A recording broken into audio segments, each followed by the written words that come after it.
The Excursion by William Wordsworth. Book First, The Wanderer. 'Twas summer, and the sun had mounted high.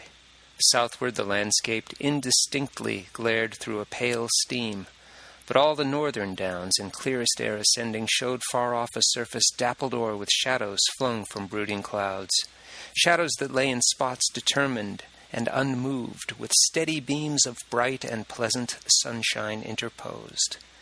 To him most pleasant, who on soft cool moss extends his careless limbs along the front of some huge cave, whose rocky ceiling casts a twilight of its own, an ample shade, where the wren warbles, while the dreaming man, half conscious of the soothing melody, with sidelong eye looks out upon the scene by power of that impending covert, thrown to finer distance.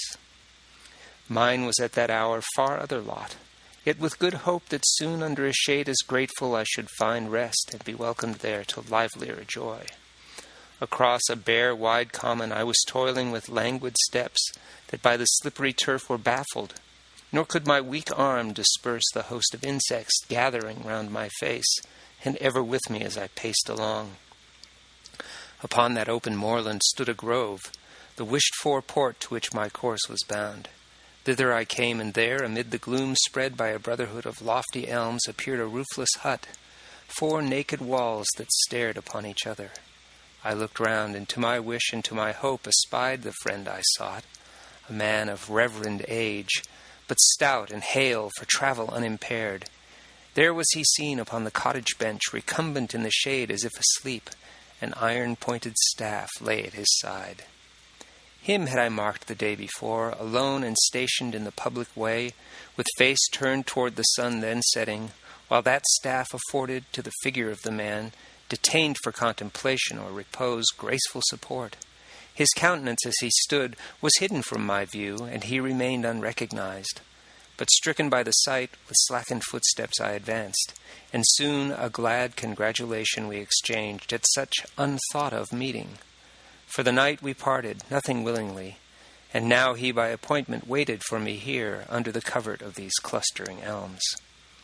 We were tried friends, amid a pleasant vale in the antique market village, where was passed my school time, an apartment he had owned, to which at intervals the wanderer drew, and found me a kind of home or harbor there. He loved me from a swarm of rosy boys, singled out me, as he in sport would say, for my grave looks, too thoughtful for my years. As I grew up, it was my best delight to be his chosen comrade. Many a time on holidays we rambled through the woods, we sat, we walked. He pleased me with report of things which he had seen, and often touched abstrusest matter, reasonings of the mind turned inward, or at my request would sing old songs, the product of his native hills, a skillful distribution of sweet sounds, feeding the soul and eagerly imbibed as cool, refreshing water by the care of the industrious husbandman, diffused through a parched meadow ground in time of drought. Still deeper welcome found his pure discourse. How precious when in riper days I learned to weigh with care his words and to rejoice in the plain presence of his dignity. Oh, many are the poets that are sown by nature, men endowed with highest gifts, the vision and the faculty divine, yet wanting the accomplishment of verse, which in the docile season of their youth it was denied them to acquire, through lack of culture and the inspiring aid of books, or haply by a temper too severe, or a nice backwardness afraid of shame. Nor having ere as life advanced been led by circumstance to take unto the height the measure of themselves, these favored beings, all but a scattered few, live out their time, husbanding that which they possess within, and go to the grave unthought of. Strongest minds are often those of whom the noisy world hears least, else surely this man had not left his graces unrevealed and unproclaimed. But as the mind was filled with inward light, so not without distinction had he lived, beloved and honored, far as he was known, and some small portion of his eloquent speech and something that may serve to set in view the feeling pleasures of his loneliness, his observations, and the thoughts his mind had dealt with, I will here record in verse, which, if with truth it correspond, and sink or rise as venerable nature leads, the high and tender muses shall accept with gracious smile, deliberately pleased in listening time, reward. Among the hills of Athol he was born, where on a small hereditary farm, an unproductive slip of rugged ground, his parents, with their numerous offspring, dwelt, a virtuous household, though exceeding poor. Pure livers were they all, austere and grave, and fearing God. The very children taught stern self-respect, a reverence for God's word, and an habitual piety, maintained with strictness scarcely known on English ground. From his 6th year, the boy of whom I speak in summer tended cattle on the hills, but through the inclement and perilous days of long continuing winter he repaired, equipped with satchel, to a school that stood sole building on a mountain's dreary edge, remote from view of city spire or sound of minster clock. From that bleak tenement he, many an evening to his distant home in solitude returning, saw the hills grow larger in the darkness, all alone beheld the stars come out above his head, and travelled through the wood, with no one near to whom he might confess the things he saw. So the foundations of his mind were laid, in such communion, not from terror free while yet a child, and long before his time had he perceived the presence and the power of greatness, and deep feelings had impressed so vividly great objects that they lay upon his mind like substances whose presence perplexed the bodily sense. He had received a precious gift, for as he grew in years, with these impressions would he still compare all his remembrances, thoughts, shapes, and forms, and being still unsatisfied with aught of dimmer character, he thence attained an active power to fasten images upon his brain, and on their pictured lines intensely brooded, even till they acquired the liveliness of dreams. Nor did he fail, while yet a child, with a child's eagerness incessantly to turn his ear and eye on all things which the moving seasons brought to feed such appetite. Nor this alone appeased his yearning. In the afterday of boyhood, many an hour in caves forlorn, and mid the hollow depths of naked crags, he sat, and even in their fixed lineaments, or from the power of a peculiar eye, or by creative feeling overborne, or by predominance of thought oppressed, even in their fixed and steady lineaments he traced an ebbing and a flowing mind, expression ever varying. Thus informed, he had small need of books, for many a tale traditionary round the mountains hung, and many a legend peopling the dark woods nourished imagination in her growth, and gave the mind that apprehensive power by which she is made quick to recognize the moral properties and scope of things. But eagerly he read and read again whate'er the minister's old shelf supplied, the life and death of martyrs who sustained with will inflexible those fearful pangs triumphantly displayed in records left of persecution, and the covenant times whose echo rings through Scotland to this hour.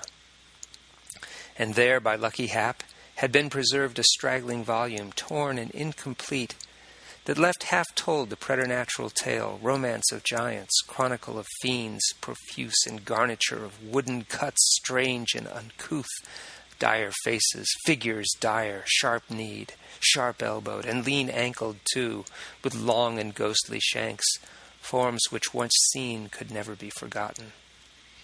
In his heart, where fear sat thus, a cherished visitant, was wanting yet the pure delight of love by sound diffused, or by the breathing air, or by the silent looks of happy things, or flowing from the universal face of earth and sky.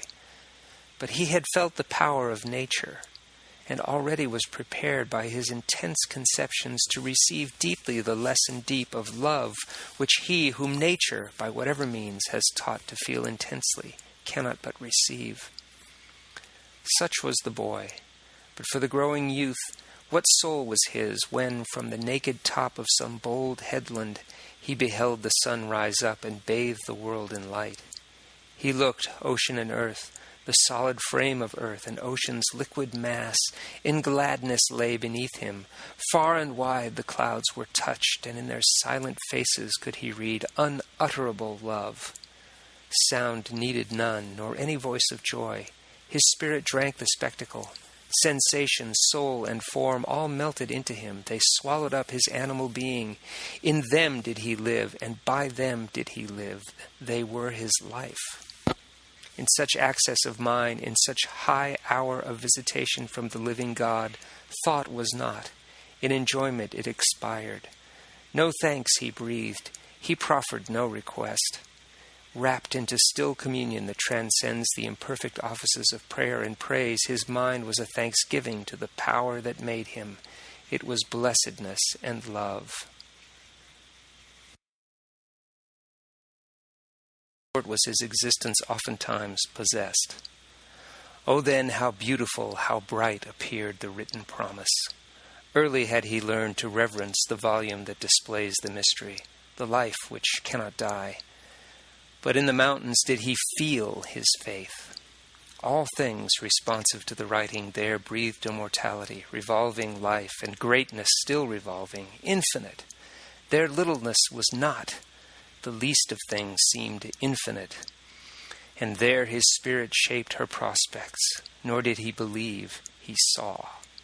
What wonder if his being thus became sublime and comprehensive? Low desires, low thoughts had there no place, yet was his heart lowly, for he was meek in gratitude, oft as he called those ecstasies to mind and whence they flowed. And from them he acquired wisdom, which works through patience. Thence he learned in oft-recurring hours of sober thought to look on nature with a humble heart, self-questioned where it did not understand, and with a superstitious eye of love. So passed the time, yet to the nearest town he duly went with what small overplus his earnings might supply, and brought away the book that most had tempted his desires, while at the stall he read. Among the hills he gazed upon that mighty orb of song, the divine Milton. Lore of different kind, the annual savings of a toilsome life, his schoolmaster supplied, books that explain the purer elements of truth involved in lines and numbers, and by charm severe, especially perceived where nature droops and feeling is suppressed, preserve the mind busy in solitude and poverty. These occupations oftentimes deceived the listless hours, while in the hollow vale, hollow and green, he lay on the green turf in pensive idleness. What could he do, thus daily thirsting in that lonesome life with blind endeavors? Yet still uppermost, nature was at his heart, as if he felt, though yet he knew not how, a wasting power in all things that from her sweet influence might tend to wean him. Therefore, with her hues, her forms, and with the spirit of her forms, he clothed the nakedness of austere truth. While yet he lingered in the rudiments of science and among her simplest laws, his triangles, they were the stars of heaven, the silent stars. Oft did he take delight to measure the altitude of some tall crag that is the eagle's birthplace, or some peak familiar with forgotten years, that shows, inscribed upon its visionary sides, the history of many a winter storm, or obscure records of the path of fire. And thus, before his 18th year was told, accumulated feelings pressed his heart with still increasing weight. He was o'erpowered by nature, by the turbulence subdued of his own mind, by mystery and hope, and the first virgin passion of a soul communing with the glorious universe. Full often wished he that the winds might rage when they were silent. Far more fondly now than in his earlier season did he love tempestuous nights, the conflict and the sounds that live in darkness. From his intellect and from the stillness of abstracted thought he asked repose, and failing oft to win the peace required, he scanned the laws of night amid the roar of torrents, where they send from hollow clefts up to the clearer air a cloud of mist that, smitten by the sun, varies its rainbow hues. But vainly thus, and vainly by all other means, he strove to mitigate the fever of his heart. In dreams, in study, and in ardent thought, thus was he reared, much wanting to assist the growth of intellect, yet gaining more, and every moral feeling of his soul strengthened and braced by breathing in content the keen, the wholesome air of poverty, and drinking from the well of homely life. But from past liberty and tried restraints, he now was summoned to select the course of humble industry that promised best to yield him no unworthy maintenance. Urged by his mother, he essayed to teach a village school, but wandering thoughts were then a misery to him, and the youth resigned a task he was unable to perform. that stern yet kindly spirit who constrains the Savoyard to quit his naked rocks, the freeborn Swiss to leave his narrow vales, spirit attached to regions mountainous like their own steadfast clouds, did now impel his restless mind to look abroad with hope. An irksome drudgery seems it to plod on through hot and dusty ways or pelting storm, a vagrant merchant under a heavy load, bent as he moves and needing frequent rest. Yet do such travelers find their own delight, and their hard service, deemed debasing now, gained merited respect in simpler times, when squire and priest, and they who round them dwelt in rustic sequestration, all dependent upon the peddler's toil, supplied their wants, or pleased their fancies with the wares he brought. Not ignorant was the youth that still no few of his adventurous countrymen were led by perseverance in this track of life to competence and ease. To him it offered attractions manifold, and this he chose. His parents on the enterprise bestowed their farewell benediction, but with hearts foreboding evil. From his native hills he wandered far. Much did he see of men, their manners, their enjoyments and pursuits, their passions and their feelings, chiefly those essential and eternal in the heart, that mid the simpler forms of rural life exist more simple in their elements and speak a plainer language. In the woods, a lone enthusiast, and among the fields, itinerant in this labor, he had passed the better portion of his time, and there spontaneously had his affections thriven amid the bounties of the year, the peace and liberty of nature. There he kept in solitude and solitary thought his mind in a just equipoise of love. Serene it was, unclouded by the cares of ordinary life, unvexed, unwarped by partial bondage. In his steady course no piteous revolutions had he felt, no wild varieties of joy and grief. Unoccupied by sorrow of its own, his heart lay open, and by nature tuned and constant disposition of his thoughts to sympathy with man, he was alive to all that was enjoyed where'er he went, and all that was endured. For in himself happy and quiet in his cheerfulness, he had no painful pressure from without that made him turn aside from wretchedness with coward fears. He could afford to suffer with those whom he saw suffer. Hence it came that in our best experience he was rich, and in the wisdom of our daily life. For hence, minutely, in his various rounds, he had observed the progress and decay of many minds and bodies too, the history of many families, how they had prospered, how they were o'erthrown by passion or mischance, or such misrule among the unthinking masters of the earth as makes the nations groan. This active course he followed till provision for his wants had been obtained. The wanderer then resolved to pass the remnant of his days untasked with needless services, from hardship free. His calling laid aside, he lived at ease, but still he loved to pace the public roads and the wild paths, and by the summer's warmth invited, often would he leave his home and journey far, revisiting the scenes that to his memory were most endeared. Vigorous in health, of hopeful spirits, undamped by worldly mindedness or anxious care, observant, studious, thoughtful, and refreshed by knowledge gathered up from day to day. Thus had he lived a long and innocent life. The Scottish Church, both on himself and those with whom from childhood he grew up, had held the strong hand of her purity, and still had watched him with an unrelenting eye. This he remembered in his riper age with gratitude and reverential thoughts.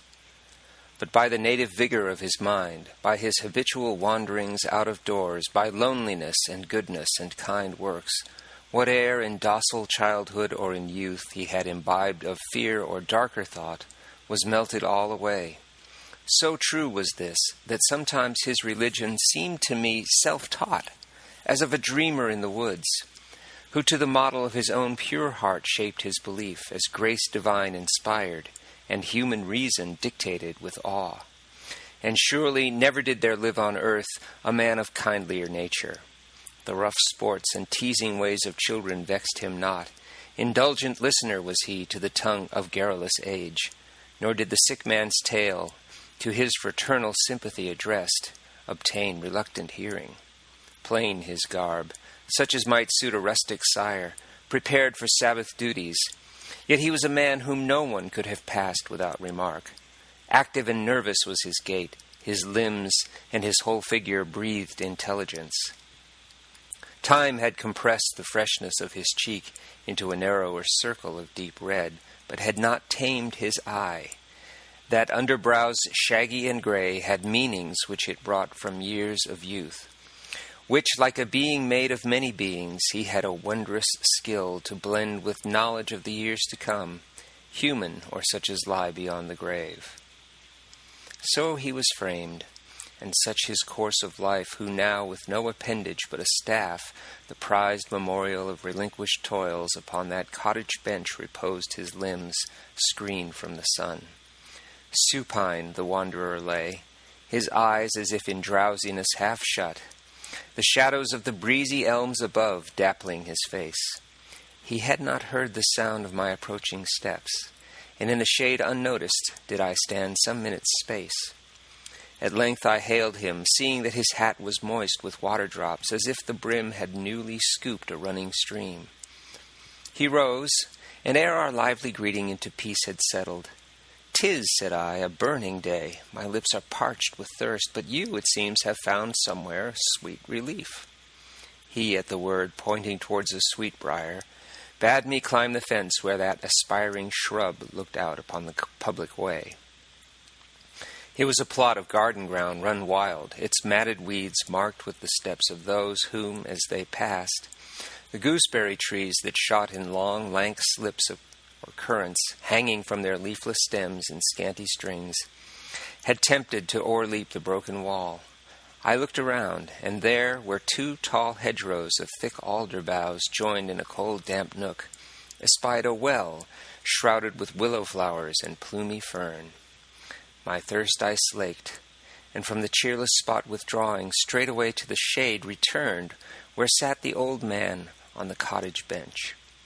And while beside him with uncovered head I was standing, freely to respire and cool my temples in the fanning air, thus did he speak. "I see around me here things which you cannot see. We die, my friend. Nor we alone, but that which each man loved and prized in his peculiar nook of earth dies with him or is changed. And very soon even of the good is no memorial left. The poets in their elegies and songs lamenting the departed call the groves.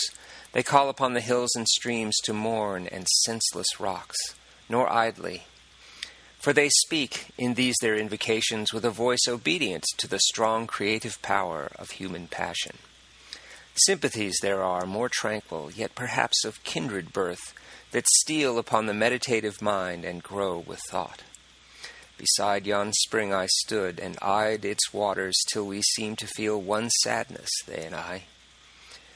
For them bond of brotherhood is broken. Time has been when every day the touch of human hand dislodged the natural sleep that binds them up in mortal stillness, and they ministered to human comfort. Stooping down to drink upon the slimy footstone, I espied the useless fragment of a wooden bowl, green with the moss of years and subject only to the soft handling of the elements. There let it lie. How foolish are such thoughts! Forgive them. Never, never did my steps approach this door, but she who dwelt within, a daughter's welcome gave me, and I loved her as my own child. Oh, sir, the good die first, and they whose hearts are dry as summer dust burn to the socket. Many a passenger hath blessed poor Margaret for her gentle looks, when she upheld the cool refreshment drawn from that forsaken spring. And no one came but he was welcome. No one went away, but that it seemed she loved him. She is dead, the light extinguished of her lonely hut, the hut itself abandoned to decay, and she forgotten in the quiet grave. I speak," continued he, "of one whose stock of virtues bloomed beneath this lonely roof. She was a woman of a steady mind, tender and deep in her excess of love, not speaking much, pleased rather with the joy of her own thoughts. By some especial care her temper had been framed, as if to make a being who by adding love to peace might live on earth a life of happiness. Her wedded partner lacked not on his side the humble worth that satisfied her heart, frugal, affectionate, sober, and withal keenly industrious. She with pride would tell that he was often seated at his loom in summer, ere the mower was abroad among the dewy grass, in early spring ere the last star had vanished. They who passed at evening from behind the garden fence might hear his busy spade, which he would ply, after his daily work, until the light had failed, and every leaf and flower were lost in the dark hedges. So their days were spent in peace and comfort, and a pretty boy was their best hope next to God in heaven. Not 20 years ago, but you, I think, can scarcely bear it now in mind, there came 2 blighting seasons, when the fields were left with half a harvest. It pleased heaven to add a worse affliction in the plague of war. This happy land was stricken to the heart. A wanderer then among the cottages, I with my freight of winter raiment, saw the hardships of that season. Many rich sank down as in a dream among the poor, and of the poor did many cease to be, and their place knew them not. Meanwhile, abridged of daily comforts, gladly reconciled to numerous self-denials, Margaret went struggling on through those calamitous years with cheerful hope, until the second autumn, when her life's helpmate on a sick-bed lay, smitten with perilous fever. In disease he lingered long, and when his strength returned, he found the little he had stored to meet the hour of accident or crippling age was all consumed. A second infant now was added to the troubles of a time laden for them and all of their degree with care and sorrow. Shoals of artisans from ill-requited labor turned adrift, sought daily bread from public charity.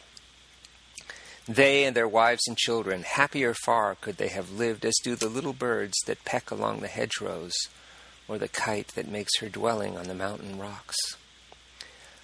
A sad reverse it was for him who long had filled with plenty and possessed in peace this lonely cottage. At the door he stood and whistled many a snatch of merry tunes that had no mirth in them, or with his knife carved uncouth figures on the heads of sticks. Then, not less idly, sought through every nook in house or garden any casual work of use or ornament. And with a strange, amusing, yet uneasy novelty, he mingled where he might in the various tasks of summer, autumn, winter, and of spring. But this endured not. His good humor soon became a weight in which no pleasure was, and poverty brought on a petted mood and a sore temper. Day by day he drooped, and he would leave his work, and to the town would turn without an errand his slack steps, or wander here and there among the fields. One while he would speak lightly of his babes, and with a cruel tongue. At other times he tossed them with a false, unnatural joy, and 'twas a rueful thing to see the looks of the poor innocent children. Every smile, said Margaret to me, here beneath these trees, made my heart bleed. At this the wanderer paused, and looking up to those enormous elms, he said, "'Tis now the hour of deepest noon, and this still season of repose and peace, this hour when all things which are not at rest are cheerful, while this multitude of flies with tuneful hum is filling all of the air. Why should a tear be on an old man's cheek? Why should we thus, with an untoward mind and in the weakness of humanity, from natural wisdom turn our hearts away? To natural comfort shut our eyes and ears, and feeding on disquiet, thus disturb the calm of nature with our restless thoughts?"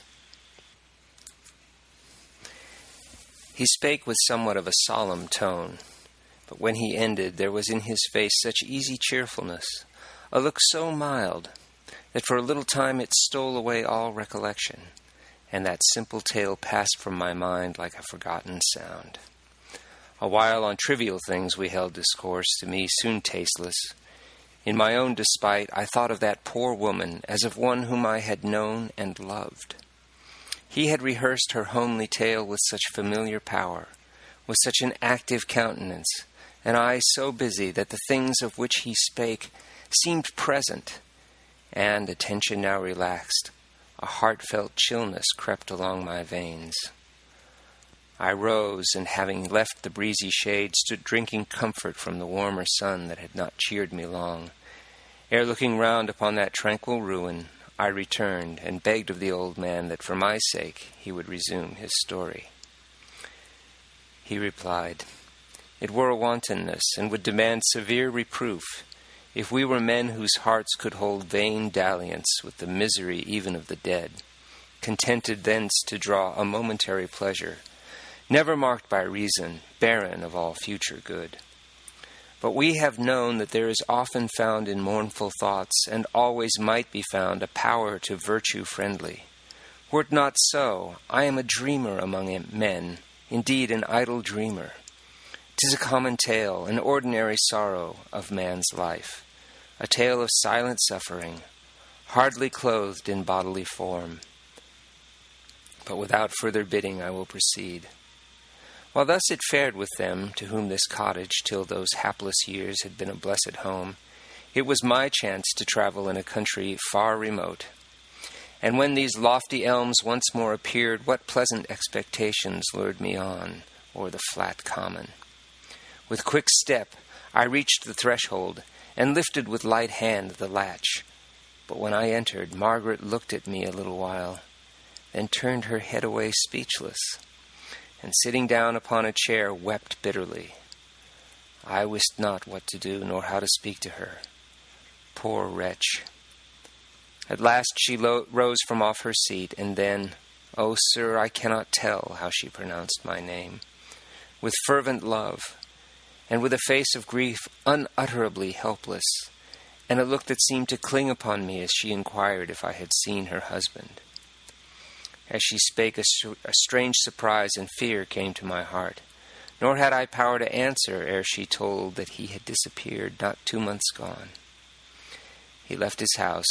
2 wretched days had passed, and on the 3rd, as wistfully she raised her head from off her pillow to look forth, like one in trouble, for returning light within her chamber casement she espied a folded paper, lying as if placed to meet her waking eyes. This tremblingly she opened, found no writing, but beheld pieces of money carefully enclosed, silver and gold. "I shuddered at the sight," said Margaret, "for I knew it was his hand that must have placed it there. And ere that day was ended, that long anxious day, I learned from one who by my husband had been sent with the sad news that he had joined a troop of soldiers going to a distant land. He left me thus.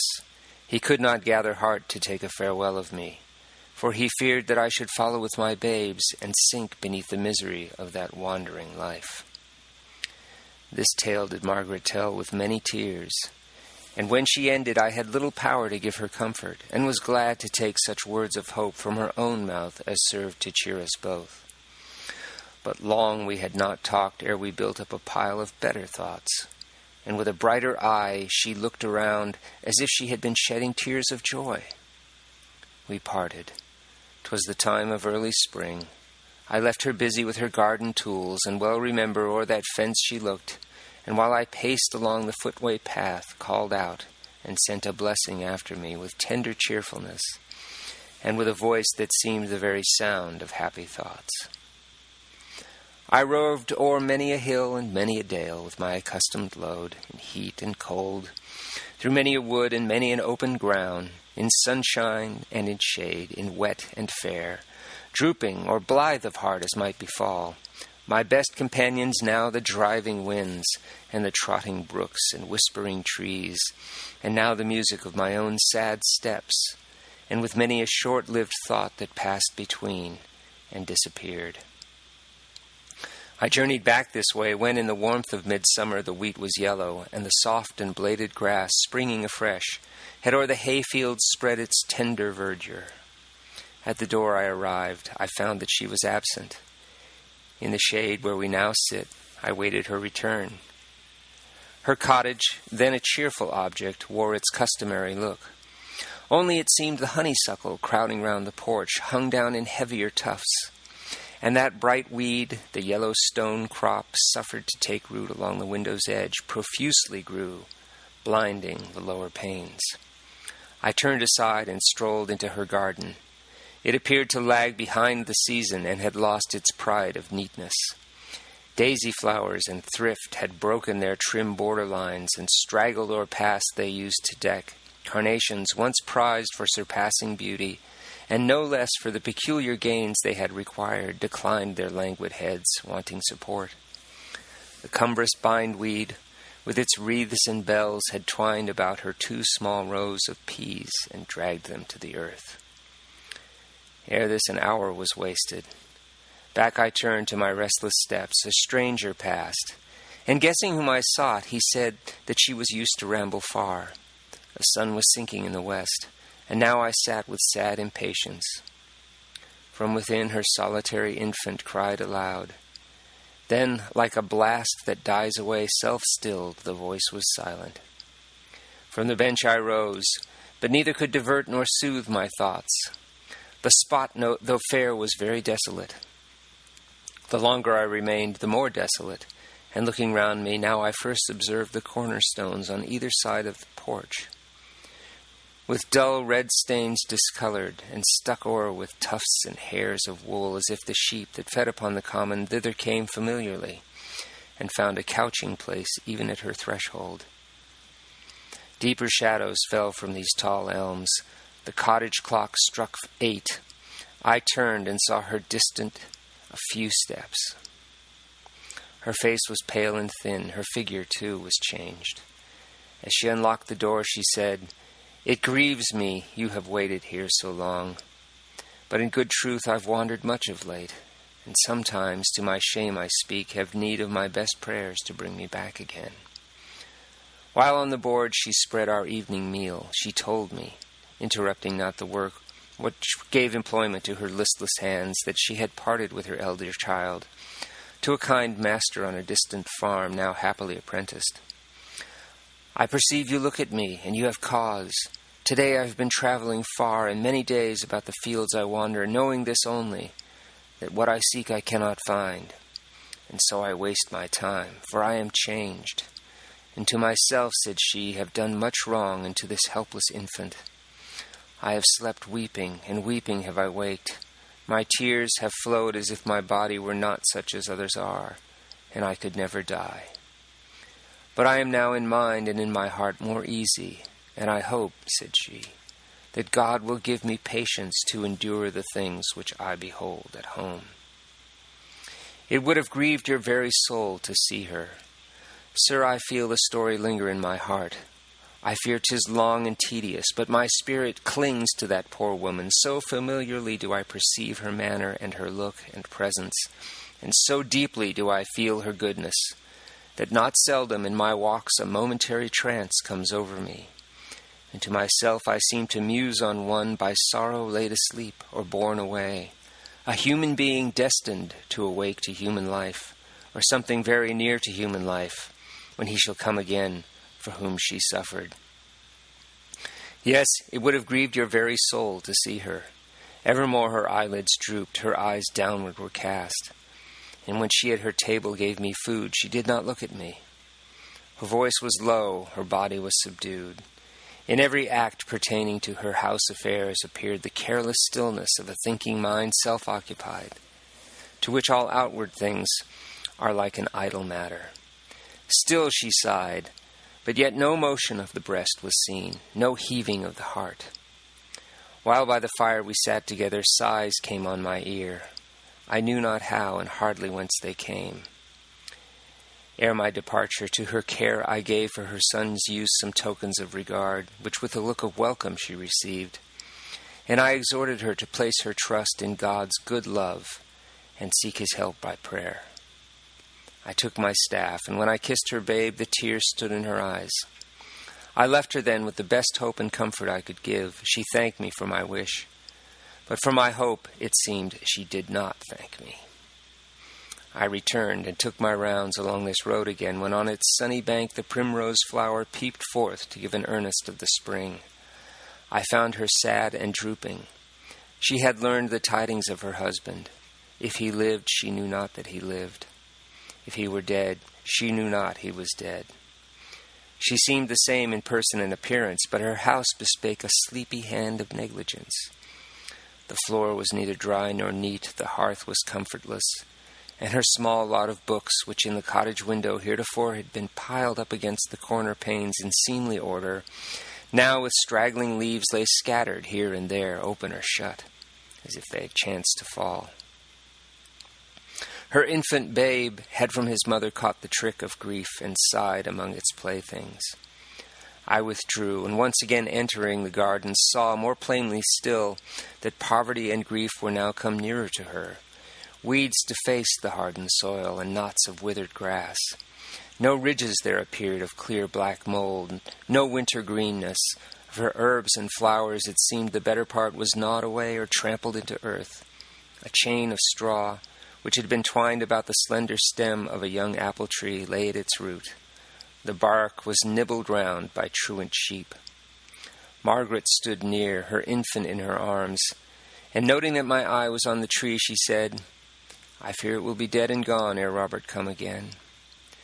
When to the house we had returned together, she inquired if I had any hope.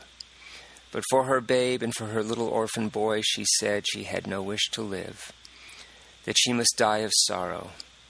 Yet I saw the idol loom still in its place, his Sunday garments hung upon the self-same nail, his very staff stood undisturbed behind the door. And when in bleak December I retraced this way, she told me that her little babe was dead, and she was left alone. She, now released from her maternal cares, had taken up the employment common through these wilds, and gained, by spinning hemp, a pittance for herself, and for this end had hired a neighbor's boy to give her needful help. That very time, most willingly, she put her work aside and walked with me along the miry road, heedless how far, and in such piteous sort that any heart had ached to hear her, begged that wheresoe'er I went, I still would ask for him whom she had lost. We parted then, our final parting. For from that time forth did many seasons pass ere I returned into this tract again. 9 tedious years from their first separation. 9 long years she lingered in unquiet widowhood, a wife and widow. Needs must it have been a sore heart-wasting. I have heard, my friend, that in yon arbor oftentimes she sat alone through half the vacant Sabbath day, and if a dog passed by, she still would quit the shade and look abroad. On this old bench for hours she sat, and evermore her eye was busy in the distance, shaping things that made her heart beat quick. You see that path, now faint. The grass has crept o'er its grey line. There, to and fro, she paced through many a day of the warm summer, from a belt of hemp that girt her waist, spinning the long-drawn thread with backward steps. Yet ever as there passed a man whose garments showed the soldier's red, or crippled mendicant in a sailor's garb, the little child who sat to turn the wheel ceased from his task, and she with faltering voice made many a fond inquiry.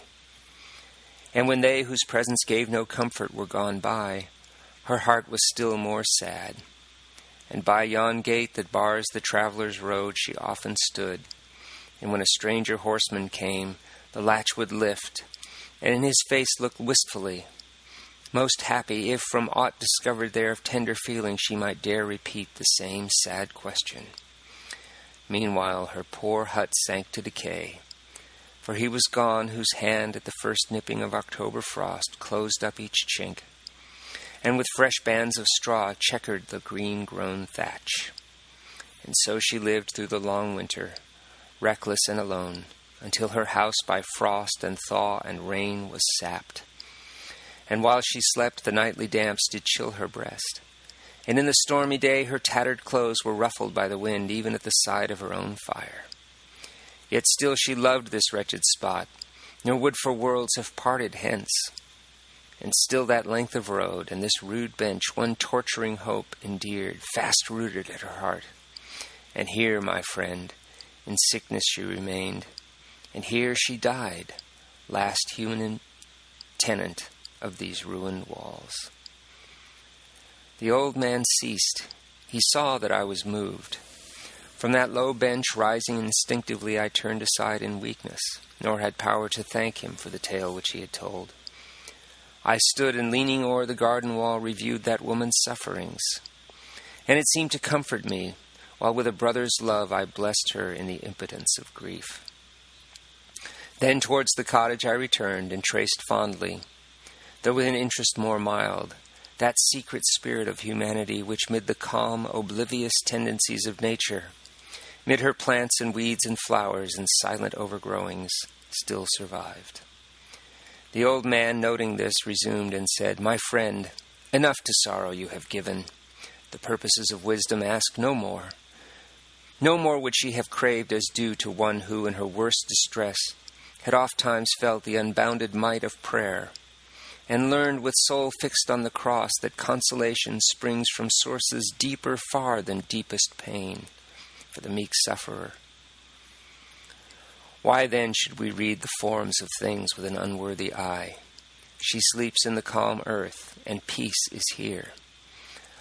I well remember that those very plumes, those weeds, had the high spear grass on that wall, by mist and silent raindrops silvered o'er, as once I passed, into my heart conveyed so still an image of tranquillity, so calm and still, and looked so beautiful amid the uneasy thoughts which filled my mind, that what we feel of sorrow and despair, from ruin and from change, and all the grief that passing shows of being love behind,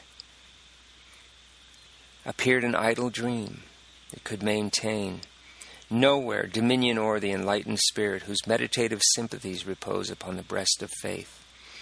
I turned away and walked along my road in happiness." He ceased. Ere the long sun declining shot to slant and mellow radiance, which began to fall upon us, while beneath the trees we sat on that low bench, and now we felt, admonished thus, the sweet hour coming on. A linnet warbled from those lofty elms, a thrush sang loud, and other melodies, at distance heard, peopled the mild air. The old man rose, and with a sprightly mien of hopeful preparation grasped his staff. Together casting then a farewell look upon those silent walls, we left the shade, and ere the stars were visible had reached a village inn, our evening resting place. End of Book 1 of The Excursion by William Wordsworth.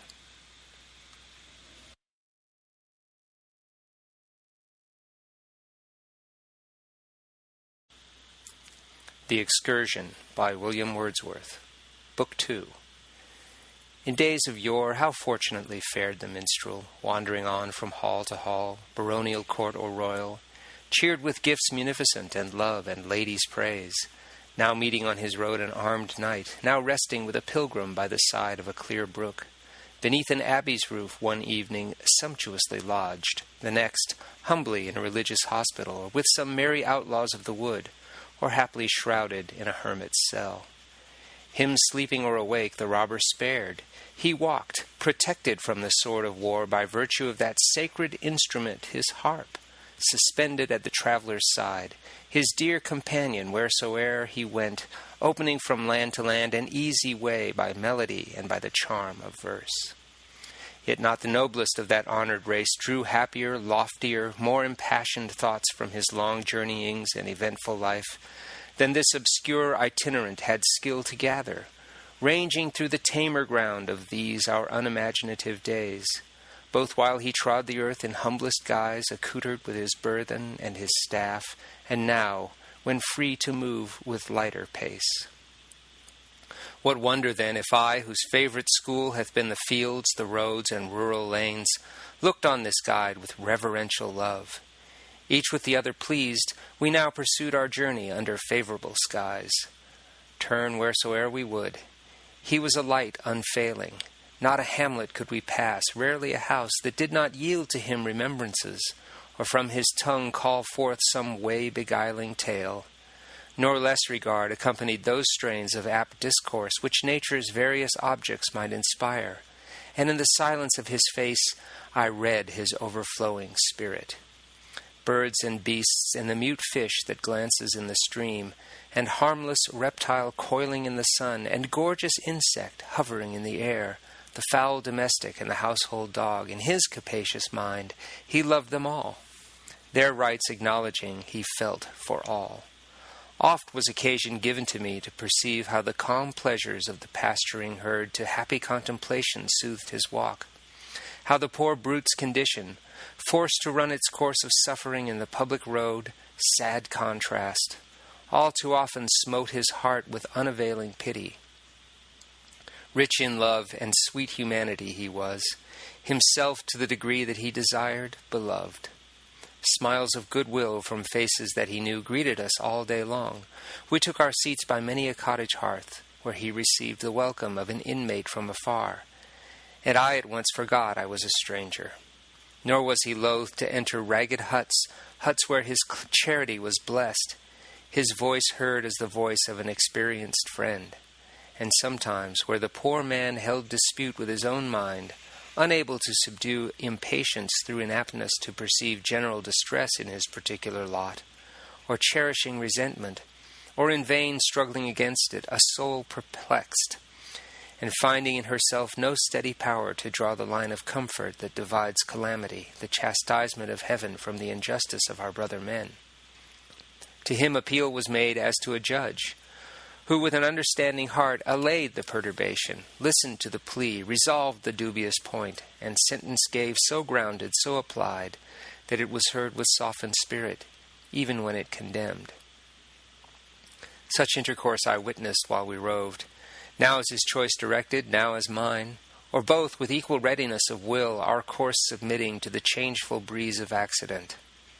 But when the rising sun had 3 times called us to renew our walk, my fellow traveler, with earnest voice, as if the thought were but a moment old, claimed absolute dominion for the day. We started, and he led me toward the hills, up through an ample vale with higher hills before us, mountains stern and desolate, but in the majesty of distance now set off, and to our ken appearing fair of aspect, with aerial softness clad, and beautified with morning's purple beams. The wealthy, the luxurious, by the stress of business roused or pleasure, ere their time may roll in chariots, or provoke the hoofs of the fleet coursers they bestride to raise from earth the dust of morning, slow to rise. And they, if blessed with health and hearts at ease, shall lack not their enjoyment. But how faint compared with ours, who, pacing side by side, could, with an eye of leisure, look on all that we beheld, and lend the listening sense to every grateful sound of earth and air, pausing at will, our spirits braced, our thoughts pleasant as roses in the thickets blown, and pure as dew bathing their crimson leaves. Mount slowly, sun, that we may journey long, by this dark hill protected from thy beams. Such is the summer pilgrim's frequent wish.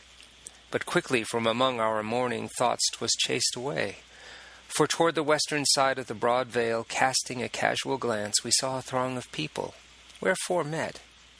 Blithe notes of music suddenly let loose on the thrilled ear, and flags uprising yield prompt answer. They proclaim the annual wake, which the bright season favors, tabor and pipe in purpose join to hasten or reprove the laggard rustic, and repay with boons of merriment a party-colored knot already formed upon the village green. Beyond the limits of the shadow cast by the broad hill, glistened upon our sight that gay assemblage. Round them and above, glitter with dark recesses interposed, casement and cottage roof, and stems of trees half veiled in vapory cloud. The silver steam of dews fast melting on their leafy boughs by the strong sunbeams smitten. Like a mast of gold, the maypole shines, as if the rays of morning, aided by exhaling dew with gladsome influence, could reanimate the faded garlands dangling from its sides. Said I, the music and the sprightly scene invite us. Shall we quit our road and join these festive matins? He replied, not loath to linger, I would here with you partake, not 1 hour merely, but till evening's close, the simple pastimes of the day and place. By the fleet racers, ere the sun be set, the turf of yon large pasture will be skimmed. There, too, the lusty wrestlers shall contend. But know we not that he who intermits the appointed task and duties of the day untunes full oft the pleasures of the day, checking the finer spirits that refuse to flow when purposes are lightly changed? A length of journey yet remains untraced. Let us proceed. Then, pointing with his staff raised toward those craggy summits, his intent he thus imparted.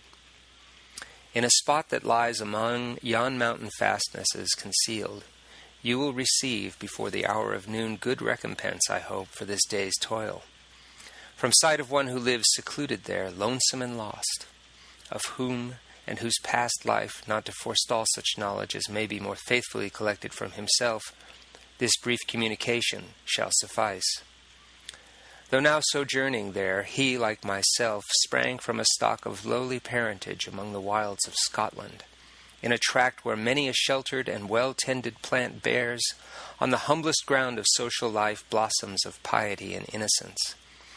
Such grateful promises his youth displayed, and having shown in study forward zeal, he to the ministry was duly called, and straight, incited by a curious mind filled with vague hopes, he undertook the charge of chaplain to a military troop, cheered by the Highland bagpipe, as they marched in plaited vest, his fellow countrymen.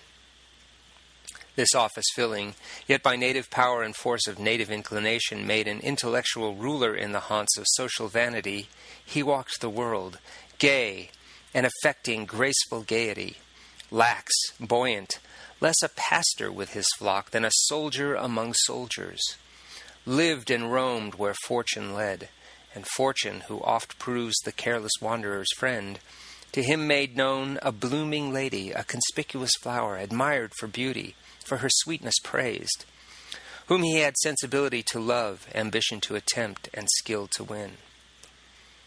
For this fair bride, most rich in gifts of mind, nor sparingly endowed with worldly wealth, his office he relinquished, and retired from the world's notice to a rural home.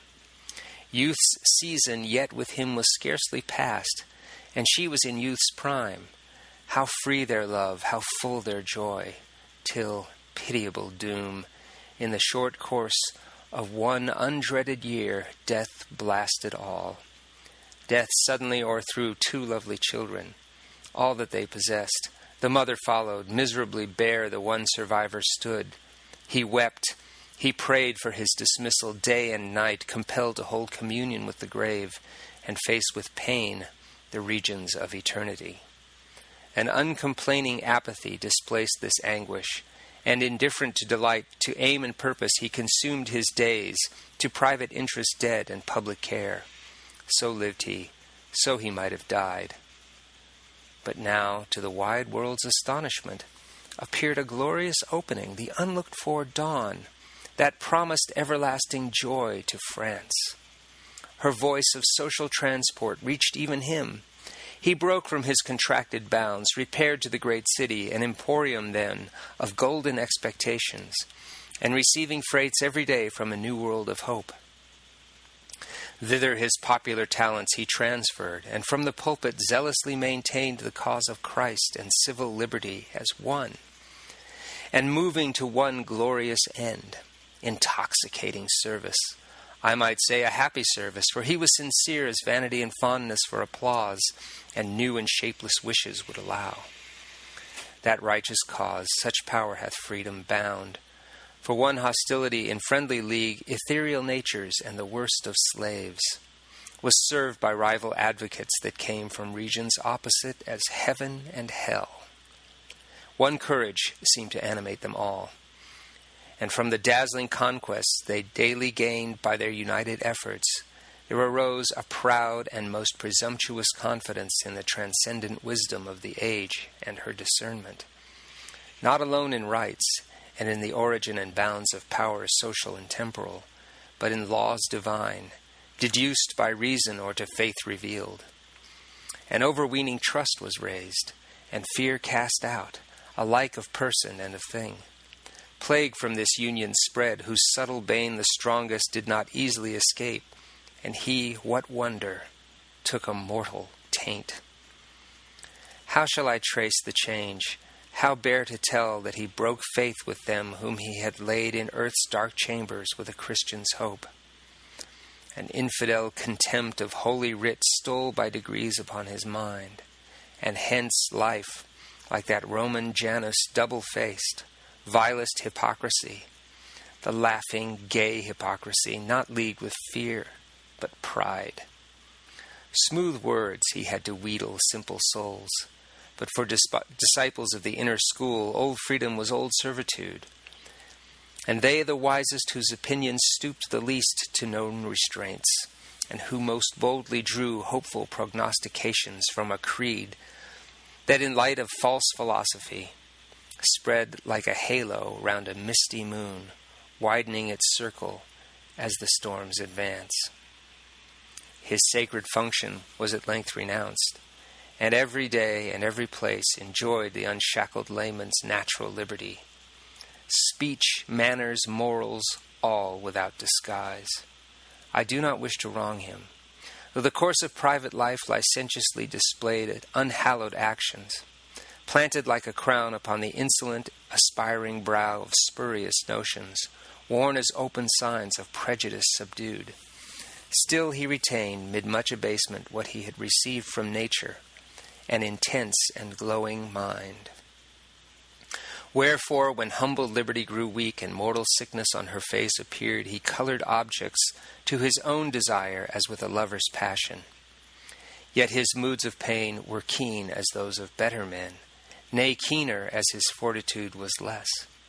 And he continued, when worse days were come, to deal about his sparkling eloquence, struggling against the strange reverse with zeal that showed like happiness. But in despite of all this outside bravery, within, he neither felt encouragement nor hope. For moral dignity and strength of mind were wanting, and simplicity of life, and reverence for himself, and last and best, confiding thoughts, through love and fear of him before whose sight the troubles of this world are vain, as billows in a tossing sea. The glory of the times fading away, the splendor which had given a festal air to self-importance hallowed it, and veiled from his own sight. This gone, he forfeited all joy in human nature, was consumed and vexed and chafed by levity and scorn and fruitless indignation. Galled by pride, made desperate by contempt of men who throve before his sight in power or fame, and won without desert what he desired. Weak men, too weak even for his envy or his hate, tormented thus after a wandering course of discontent, and inwardly oppressed with malady, in part, I fear, provoked by weariness of life, he fixed his home, or rather say, sat down by very chance among these rugged hills, where now he dwells, and wastes the sad remainder of his hours, steeped in a self-indulging spleen, that wants not its own voluptuousness, on this resolved, with this content, that he will live and die forgotten, at a safe distance from a world not moving to his mind. These serious words closed the preparatory notices that served my fellow traveler to beguile the way while we advanced up that wide vale. Diverging now, as if his quest had been some secret of the mountains, cavern fall of water, or some lofty eminence renowned for splendid prospect far and wide, we scaled, without a track to ease our steps, a steep ascent, and reached a dreary plain, with a tumultuous waste of huge hilltops before us, savage region, which I paced dispirited, when all at once, behold, beneath our feet, a little lowly vale, and yet uplifted high among the mountains, even as if the spot had been from eldest time by wish of theirs so placed to be shut out from all the world. Urn-like it was in shape, deep as an urn, with rocks encompassed, save that to the south was one small opening, where a heath-clad ridge supplied a boundary less abrupt and close, a quiet, treeless nook, with 2 green fields, a liquid pool that glittered in the sun, and one bare dwelling, one abode, no more. It seemed the home of poverty and toil, though not of want. The little fields, made green by husbandry of many thrifty years, pay cheerful tribute to the moorland house. There crows the cock, single in his domain. The small birds find in spring no thicket there to shroud them. Only from the neighboring vales the cuckoo, straggling up to the hilltops, shouteth faint tidings of some gladder place.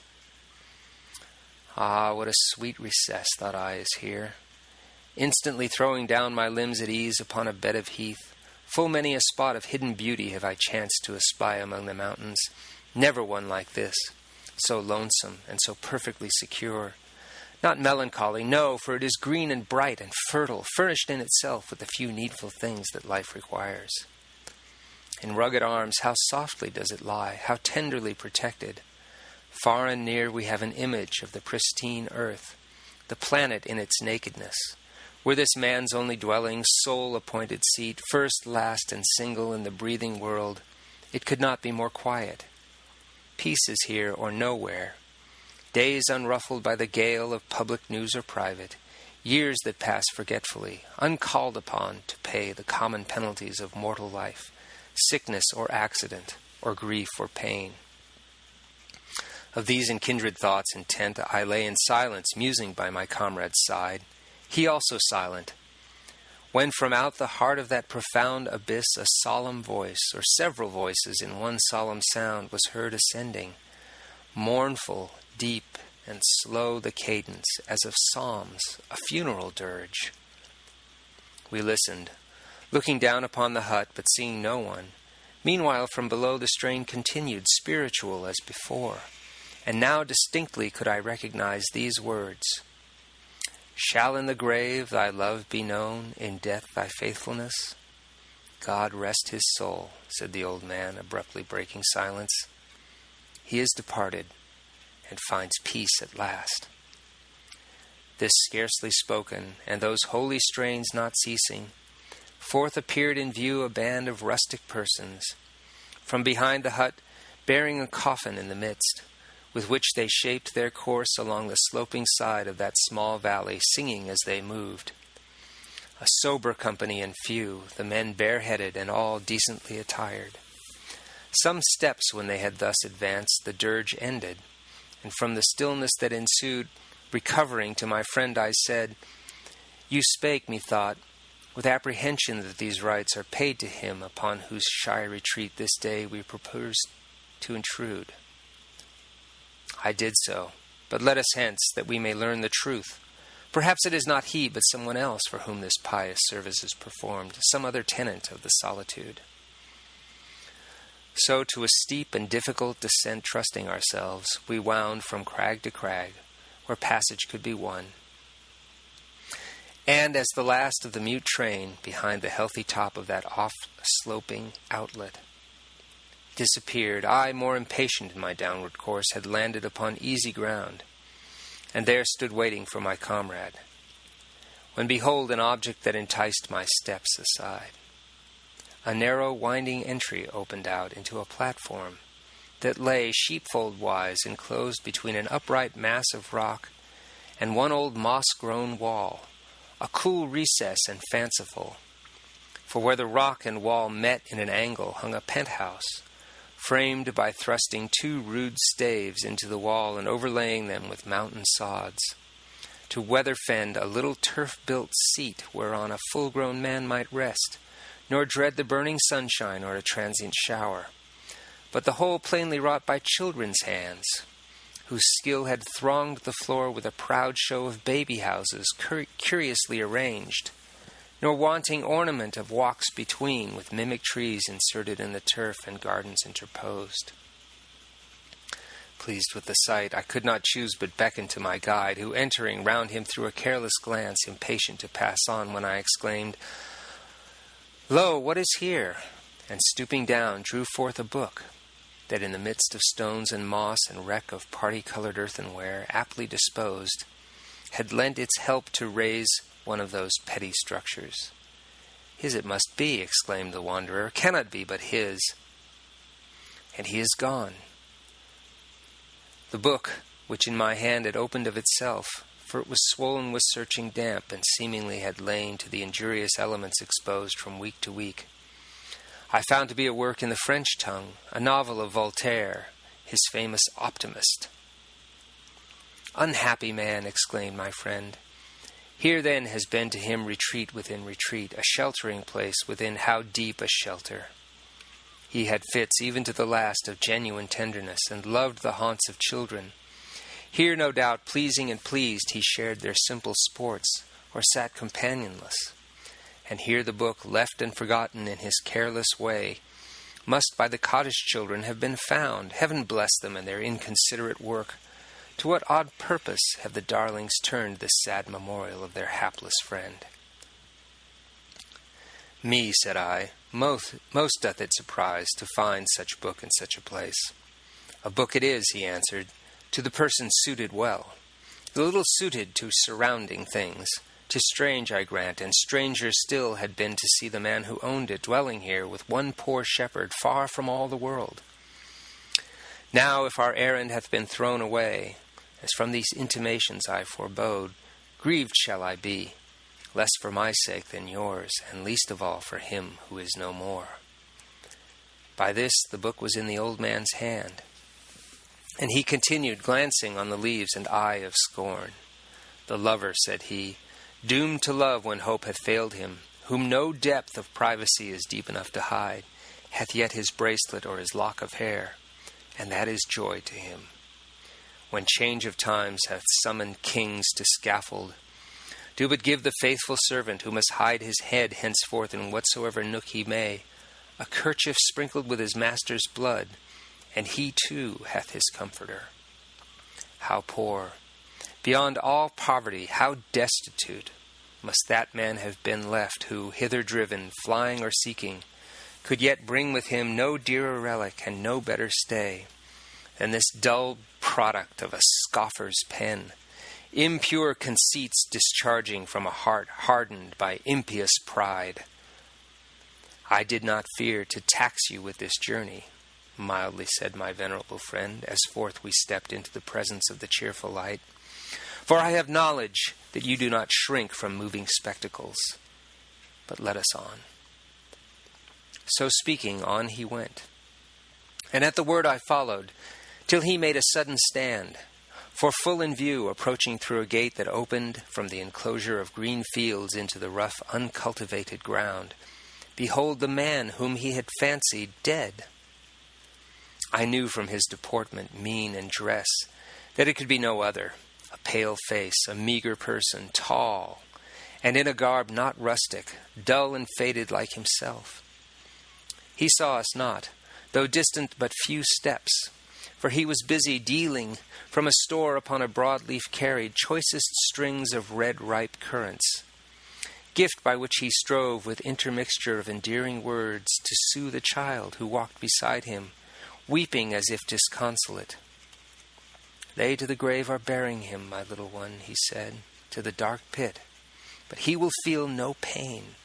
His body is at rest, his soul in heaven. More might have followed, but my honored friend broke in upon the speaker with a frank and cordial greeting. Vivid was the light that flashed and sparkled from the other's eyes. He was all fire, no shadow on his brow remained, nor sign of sickness on his face. Hands joined he with his visitant, a grasp, an eager grasp, and many moments' space, when the first glow of pleasure was no more, and of the sad appearance which at once had vanished, much was come and coming back. An amicable smile retained the life which it had unexpectedly received upon his hollow cheek. How kind, he said, nor could your coming have been better timed, for this, you see, is in our narrow world a day of sorrow. I have here a charge, and speaking thus he patted tenderly the sunburnt forehead of the weeping child, a little mourner whom it is yet my task to comfort. But how came ye, if yon track, with such at once befriend us and betray, conducted hither your most welcome feet, you could not miss the funeral train, they yet have scarcely disappeared. This blooming child, said the old man, is of an age to weep at any grave or solemn spectacle, inly distressed or overpowered with awe. He knows not wherefore. But the boy today perhaps is shedding orphan's tears. You also must have sustained a loss. The hand of death, he answered, has been here, but could not well have fallen more lightly if it had not fallen upon myself. The other left these words unnoticed, thus continuing. From yon crag, down whose steep sides we dropped into the vale, we heard the hymn they sang, a solemn sound heard anywhere. But in a place like this, 'tis more than human. Many precious rites and customs of our rural ancestry are gone and stealing from us. This, I hope, will last forever. Oft on my way have I stood still, though but a casual passenger. So much I felt the awfulness of life, in that one moment when the course is lifted in silence with a hush of decency. Then from the threshold moves with song of peace and confidential yearnings towards its home, its final home on earth. What traveler who, how far soe'er a stranger, does not own the bond of brotherhood when he sees them go, a mute procession on the houseless road, or passing by some single tenement or clustered dwellings, where again they raise the monitory voice. But most of all it touches, it confirms and elevates. Then when the body, soon to be consigned, ashes to ashes, dust bequeathed to dust, is raised from the church aisle and forward borne upon the shoulders of the next in love, the nearest in affection or in blood, yea, by the very mourners who had knelt beside the coffin, resting on its lid in silent grief their uplifted heads, and heard meanwhile the psalmist's mournful plaint, and that most awful scripture which declares, "We shall not sleep, but we shall all be changed."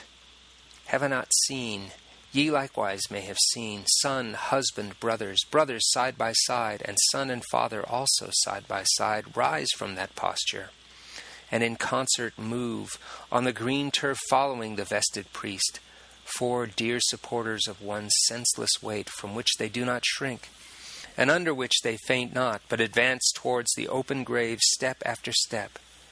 Together with their firm unhidden faces, he that suffers most, he outwardly, and inwardly perhaps the most serene, with most undaunted eye. Oh, blessed are they who live and die like these, loved with such love, and with such sorrow mourned.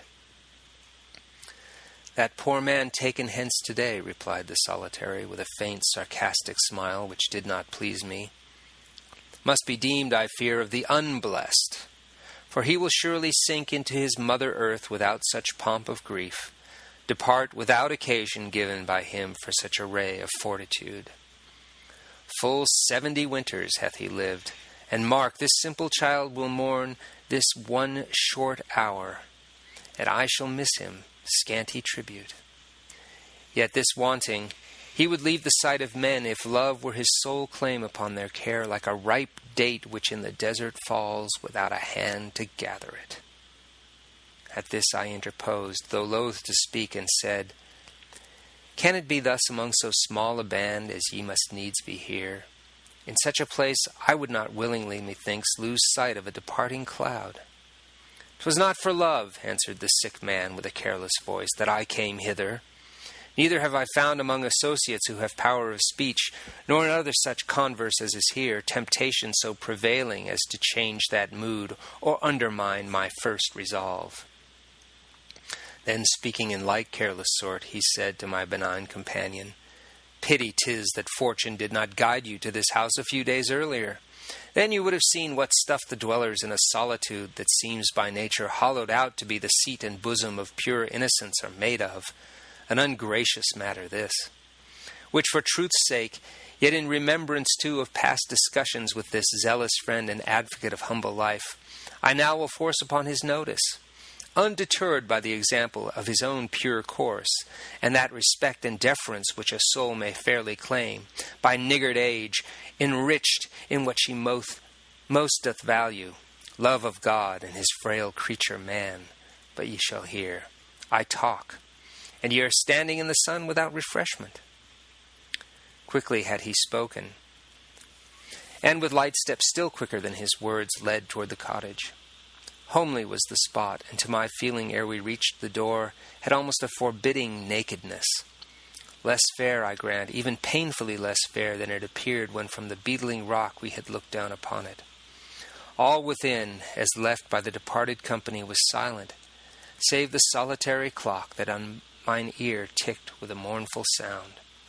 Following our guide, we clomb the cottage stairs and reached a small apartment, dark and low, which was no sooner entered than our host said gaily, "This is my domain, my cell, my hermitage, my cabin, what you will. I love it better than a snail his house. but ye shall be feasted with our best." So with more ardor than an unripe girl left one day mistress of her mother's stores, he went about his hospitable task. My eyes were busy, and my thoughts no less, and pleased I looked upon my gray-haired friend as if to thank him. He returned that look, cheered, plainly and yet serious. What a wreck had we about us! Scattered was the floor, and in like sort chair, window seat, and shelf, with books, maps, fossiled, withered plants and flowers, and tufts of mountain moss. Mechanic tools lay intermixed with scraps of paper, some scribbled with verse, a broken angling rod and shattered telescope, together linked by cobwebs, stood within a dusty nook, and instruments of music, some half-made, some in disgrace, hung dangling from the walls. But speedily the promise was fulfilled. A feast before us, and a courteous host inviting us in glee to sit and eat. A napkin white as foam, as of that rough brook by which it had been bleached or spread the board, and was itself half covered with a store of dainties, oaten bread, curd, cheese, and cream, and cakes of butter curiously embossed, butter that had imbibed from mountain meadows a golden hue, delicate as their own, faintly reflected in a lingering stream. Nor lacked for more delight on that warm day our table small parade of garden fruits and whortleberries from the mountainside. The child who long ere this had stilled his sobs was now a help to his late comforter, and moved a willing page as he was bid, ministering to our need. In genial mood, while at our pastoral banquet thus we sat fronting the window of that little cell, I could not, ever and anon, forbear to glance an upward look on two huge peaks that from some other vale peered into this. "Those lusty twins," exclaimed our host, "if here it were your lot to dwell, would soon become your prized companions. Many are the notes which in his tuneful course the wind draws forth from rocks, woods, caverns, heaths, and dashing shores. And well those lofty brethren bear their part in the wild concert, chiefly when the storm rides high. Then all the upper air they fill with roaring sound that ceases not to flow like smoke along the level of the blast in mighty current. Theirs, too, is the song of stream and headlong flood that seldom fails. And in the grim and breathless hour of noon, methinks that I have heard them echo back the thunder's greeting. Nor have nature's laws left them ungifted with a power to yield music of finer tone, a harmony. So do I call it, though it be the hand of silence, though there be no voice. The clouds, the mist, the shadows, light of golden suns, motions of moonlight, all come thither, touch and have an answer. Thither come and shape a language not unwelcome to sick hearts and idle spirits. There the sun himself, at the calm close of summer's longest day, rests his substantial orb. Between those heights, and on the top of either pinnacle, more keenly than elsewhere in night's blue vault, sprinkle the stars, as of their station proud. Thoughts are not busier in the mind of man than the mute agents stirring there, alone. Here do I sit and watch. A fall of voice, regretted like the nightingale's last note, had scarcely closed this high-wrought strain of rapture, ere with inviting smile the wanderer said, "Now for the tale with which you threatened us." In truth, the threat escaped me unawares. Should the tale tire you, let this challenge stand for my excuse. Dissevered from mankind, as to your eyes and thoughts we must have seemed when ye looked down upon us from the crag, islanders mid a stormy mountain sea, we are not so. Perpetually we touch upon the vulgar ordinances of the world, and he whom this our cottage hath today relinquished lived dependent for his bread upon the laws of public charity. The housewife, tempted by such slender gains as might from that occasion be distilled, opened, as she before had done for me, her doors to admit this homeless pensioner. The portion gave, of course, but wholesome fare which appetite required. A blind, dull nook, such as she had, not the kennel of his rest. This, in itself not ill, would yet have been ill-born in earlier life, but his was now the still contentedness of 70 years. Calm did he sit under the widespread tree of his old age, and yet less calm and meek, winningly meek or venerably calm than slow and torpid, paying in this wise a penalty, if penalty it were, for spendthrift feats, excesses of his prime. I loved the old man, for I pitied him. A task it was, I own, to hold discourse with one so slow in gathering up his thoughts. But he was a cheap pleasure to my eyes, mild, inoffensive, ready in his way, and helpful to his utmost power. And there our housewife knew full well what she possessed. He was her vassal of all labor, tilled her garden, from the pasture fetched her kine, and, one among the orderly array of haymakers, beneath the burning sun maintained his place, or heedfully pursued his course on errands bound to other vales, leading sometimes an inexperienced child too young for any profitable task. So moved he like a shadow that performed substantial service.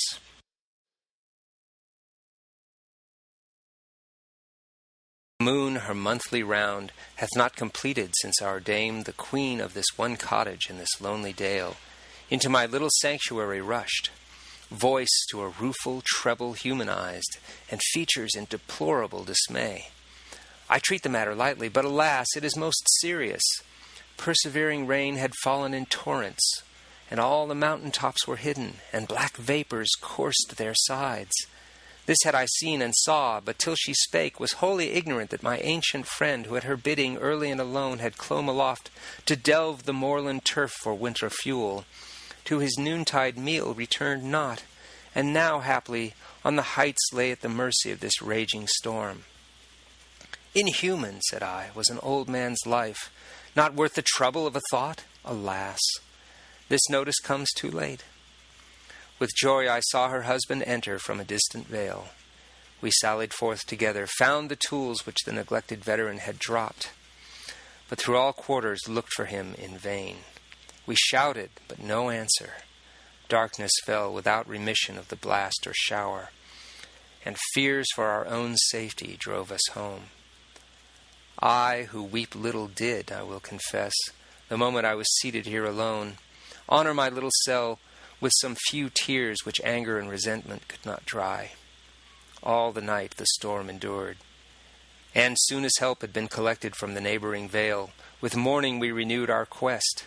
The wind was fallen, the rain abated, but the hills lay shrouded in impenetrable mist, and long and hopelessly we sought in vain, till chancing on that lofty ridge to pass a heap of ruin, almost without walls and wholly without roof, the bleached remains of a small chapel where, in ancient time, the peasants of these lonely valleys used to meet for worship on that central height. We there espied the object of our search, lying full 3 parts buried among tufts of heath plant, under and above him strewn, to baffle as he might the watery storm. And there we found him breathing peaceably, snug as a child that hides itself in sport mid a green haycock in a sunny field. We spake, he made reply, but would not stir at our entreaty, less from want of power than apprehension and bewildering thoughts. So was he lifted gently from the ground, and with their freight homeward the shepherds moved through the dull mist, I following, when a single step, that freed me from the skirts of the blind vapor, opened to my view glory beyond all glory ever seen by waking sense or by the dreaming soul. The appearance instantaneously disclosed was of a mighty city, boldly say a wilderness of building, sinking far and self-withdrawn into a boundless depth, far sinking into splendor without end. Fabric it seemed of diamond and of gold, with alabaster domes and silver spires, and blazing terrace upon terrace, high uplifted. Here serene pavilions bright in avenues disposed, there towers begirt with battlements that on their restless front bore stars, illumination of all gems. By earthly nature had the effect been wrought upon the dark materials of the storm now pacified, on them, and on the coves and mountain steeps and summits whereunto the vapors had receded, taking there their station under a cerulean sky.